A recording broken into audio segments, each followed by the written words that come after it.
On the surface, she was a beautiful and kind-hearted livestreamer, but behind the scenes, she was a female demon who had tortured countless stray cats. In order to craft the perfect persona that her online followers adored, she would often break the legs of stray cats she found on the streets and then record videos of herself rescuing them, all to gain sympathy from her fans. Her strategy quickly paid off, and she amassed a large following. Her supporters, moved by her seemingly noble deeds, willingly donated money to help her save the stray cats. Little did they know, Annie had discovered a lucrative business opportunity. To maximize her profits, she fabricated a project dedicated to rescuing stray cats and openly solicited donations online. What shocked everyone was the realization that if this fundraising project succeeded, it would mean the end of countless feline lives. Demons always appear in the guise of angels. Annie had a sweet and innocent appearance that quickly caught the attention of a twisted individual named Karen, a real estate agent. One day, while working at her company, Karen encountered Annie and learned of her desire to rent out a house. Karen immediately set her sights on Annie and, in order to pry into her private life, began stalking her. Unbeknownst to Karen, Annie had already become suspicious and was on guard.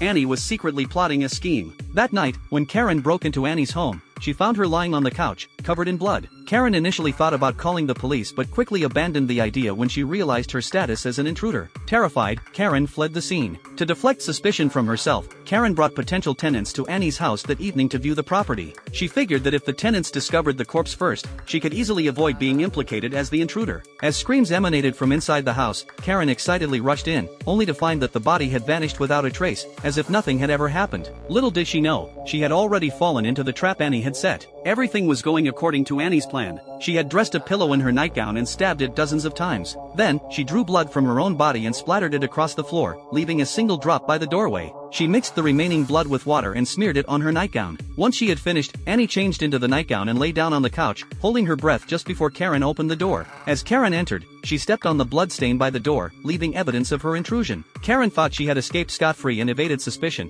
but little did she know that her entrance had been recorded by a camera Annie had set up in advance. Annie began frantically photographing the scene and pretended to be the murderer cleaning up the blood on the floor. However, before leaving, she deliberately left a drop of blood under the couch as a clue for the police. The next day, Karen suddenly received an envelope containing photos of Annie's gruesome death on the couch. Annie had vanished without a trace. The police quickly tracked down Karen, asserting that she was the deranged killer who had murdered Annie. It turned out that the authorities had already received a missing person report for Annie and had come to her home to search for clues. They soon discovered the drop of blood Annie had left under the couch and found footage of Karen on Annie's camera. When Karen was caught, she tried to make excuses, but it was too late. The police had found a drop of Annie's blood, which she had intentionally left by the door of her home, on Karen's shoes.